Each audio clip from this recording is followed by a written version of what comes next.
যদি আপনি আমার চ্যানেলে আজকে প্রথমবার এসে থাকেন তাহলে এই রেড কালারের সাবস্ক্রাইব বাটনটাই ক্লিক করে দিন। সাবস্ক্রাইব বাটন ক্লিক করলে একটা বেল আইকন আসবে, সমস্ত রেসিপির নোটিফিকেশান পাওয়ার জন্য বেল আইকনটাকে ক্লিক করে দিন। বেল আইকন ক্লিক করলে 3টে অপশান আসবে, তার মধ্যে অল অপশান ক্লিক করবেন। আর আমার রেসিপি যদি ভালো লেগে থাকে অবশ্যই একটা লাইক করে দেবেন। নমস্কার বন্ধুরা, কুকিং স্টুডিও উইথ পিঙ্কিতে তোমাদের সকলকে স্বাগত। আজকে আমি ফুলকপি দিয়ে একটা মজাদার রেসিপি নিয়ে হাজির হয়েছি, যেটা হলো ভাপা ফুলকপি। তাহলে চলো রেসিপিটা শুরু করা যাক। তবে রেসিপিটা শুরু করার আগে একটাই কথা বলবো, রেসিপিটা দেখে লাইক করতে কিন্তু একদম ভুলো না। তার সাথে সাথে বন্ধুদের সঙ্গে শেয়ার করো। নতুন বন্ধুরা আমার চ্যানেলটিকে সাবস্ক্রাইব করে আমার পাশে থেকো। তাহলে চলো স্টার্ট করা যাক। এর জন্য আমি এখানে একটা ফুলকপিকে এইভাবে ডুমো ডুমো করে কেটে নিয়েছি। ফুলকপিটাকে আমি একটুখানি জলের মধ্যে লবণ দিয়ে ভাপিয়ে নেব। এবারে আমি একটা মশলা তৈরি করে নিচ্ছি, যার মধ্যে রয়েছে কাঁচা লঙ্কা, রয়েছে সর্ষে। আমি এখানে হাফ টেবিল স্পুন সর্ষে দিলাম, আর দেব 1 টেবিল স্পুন পোস্ত।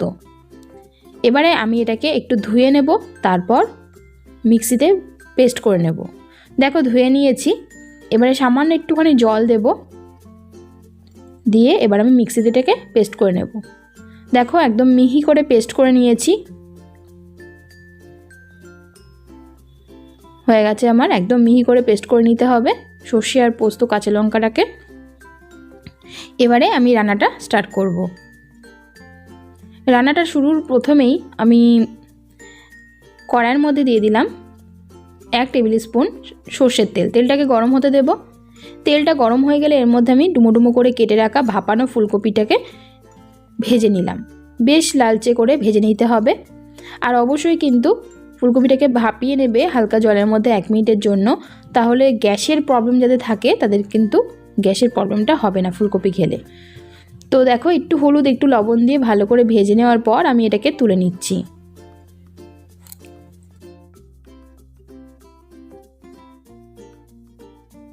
একটা টিফিন বক্স নিয়ে নিয়েছি। এর মধ্যে আমি সর্ষে পোস্ত কাঁচা লঙ্কার পেস্টটা দিয়ে দিলাম। এই মিক্সির বাউলের মধ্যে অনেকটা মশলা লেগে রয়েছে, সেই কারণে আমি এর মধ্যে একটু জল দিয়ে ভালো করে ধুয়ে নিয়ে এর মধ্যে দিয়ে দিচ্ছি। বেশি পরিমাণ দেওয়া যাবে না, মোটামুটি হাফ কাপ মতো দেওয়া যাবে। এবারে আমি এর মধ্যে হলুদ আর লবণ দিয়ে দিলাম পরিমাণ মতো, দিয়ে ভালো করে মিশিয়ে দিচ্ছি। কিছু মশলা এর মধ্যে অ্যাড করব, যার মধ্যে রয়েছে ধনেপাতা কুচি, থাকবে সর্ষের তেল। তো সবগুলো দিয়েই আমি অল্প অল্প করে চামচ দিয়ে নাড়াচাড়া করে দিচ্ছি যাতে ভালো করে মিশে যায়। দিয়ে দিলাম সর্ষের তেল। তেলের পরিমাণটা তোমরা চাইলে একটু কম দিতে পারো। দিয়ে দেবো টক দই। টক দইটা কিন্তু অবশ্যই দেবে, টক দই দিলে খুব সুন্দর একটা স্বাদ হয়। 1 চামচ টক দই দিলাম। আমি ফেটিয়ে দিইনি, চামচ দিয়ে এখানেই ফেটিয়ে নিলাম। এবার দেবো টক দইটাকে একটু ব্যালেন্স করার জন্য, টক ঝাল মিষ্টিটাকে একটু ব্যালেন্স করার জন্য চিনি দিয়ে দিলাম। একদম 1/4 চামচ চিনি দেওয়ার পর ভালো করে মিশিয়ে দিয়ে এর মধ্যে আমি ভেজে রাখা ফুলকপিগুলো দিয়ে দিচ্ছি। আর এই রেসিপিটা তোমরা রুটির সঙ্গেও সার্ভ করতে পারো, রুটি পরোটা অথবা ভাতের সঙ্গে তো দারুণ লাগবে। তো বন্ধুরা রেসিপিটা ট্রাই করতে পারো, একদম নতুনত্ব একটা রেসিপি আছে। আশা করি তোমরা রেসিপিটা দেখে ট্রাই করবে বাড়িতে, আর আমাকে কমেন্ট করে অবশ্যই জানাবে। তো এবারে খুব ভালো করে ফুলকপির সঙ্গে মশলাটাকে ভালো করে মিশিয়ে দিতে হবে। তারপর আমি এর ঢাকনাটা আটকিয়ে দেব।